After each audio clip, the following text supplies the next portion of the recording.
მე უთხარი რომ 3%-ად არისო და გახარებული იყო ტაქსი მძღოლი რომ ამიტომ ავიყვანო ავტომობილს მე მინდა არ არის სიმართლე რეალური. აი უყურე. მე ამიტომ მინდა უთხრა. ჩვენ ვიტყვით ხვალ ზეგ, ვინ ატყუებს და როგორ ატყუებენ ადამიანებს და მე გული აუცრუდებათ და ტაქსებს სტოვებენ. მე თვითონ ატეკა თუ რაც ქვია, ხო? მაგასაც პრობლემა ექნება და მძღოლსაც პრობლემა ექნება. ამიტომ მე მინდა უთხრა ესეთია ქვეყანა აწყობილი და რა გინდა როქნათ.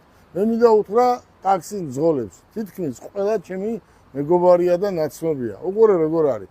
რაღაცა უნდა მოიფიქროთ, რომ რაღაც იაფიანი სესხი სადმე მოიძებნოს, ხო?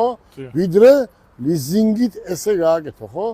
ამას ლიზინგით ჯობია რომ პირდაპირ განვადება გააკეთო ავტომობილზე, ხო? დიახ, თან ჩვენ ძალიან კარგ პროცენტში ვაკეთებთ. ჩვენ ისეთ რაც შესაძლებელია იმ პროცენტად გავუკეთებთ, აი მინიმუმამდე რაც შესაძლებელია და ხვალ ზეგ თუ არ გაჩერდება ის ადამიანები, რომლებიც ესე ტაქსის მძღოლებს და იმ ატეკა თუ რა ქვია, ტაქსოპარკებს ატყაებენ, ჩვენ ვიტყვით, რომ ვინ არის ეს ადამიანი. ვინაიდან ესე გაგრძელება არ შეიძლება. უყურეთ, კიდე გეუბნებით, ტაქსის მძღოლები არიან ადამიანები, რომლებიც პურის ფულს შეულობენ, რომ თავიანთი ოჯახი და სტუდენტები არჩინონ. და ახლა შენ 30%-ს რო ეუნები, მე ვერ იმუშავებს, ხო, აბა რა იქნება? თან ეს ავტომობილი არის დღეს ტაქსისთვის ზედ გამოჭრილი. მოდი, ლუკა და ჩვენი ახალი თანამშრომელი? რა ქვია? ანი. ანი? დიახ. არ მითხრა, ახლა ესეც ხაშურელიაო. ბატონო გელა CV-ში სხვანაირად უწერია, არ არის ხაშური და. შალვა. დიახ. ხაშურია? ხაშურიდან არის ესეც? გადაამოწმე, ხო?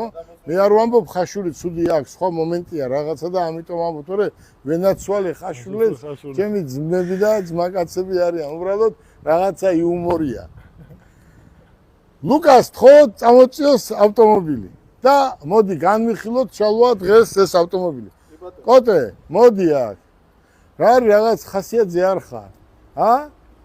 დღეში უნდა გაყიდო 4-5 მანქანა, დღეს გაყიდე 2 და ამიტომ ხასიათზე არ ხარ. აი შეხედეთ. პროსტო აი შეხედეთ, თელმა საქართველოს გააჩერე, თელმა საქართველოს მინდა ნახოს თუ ეს რა დონის ავტომობილია და ჩვენი ლუკა და საქალბატონი ანი ჩამოვიდა საიდან? დიანა. დუბაიდან. დუბაიდან. დუბაიდან ჩამოხვედით, ხო? არა ხაშურიდან. მოგესალმებით.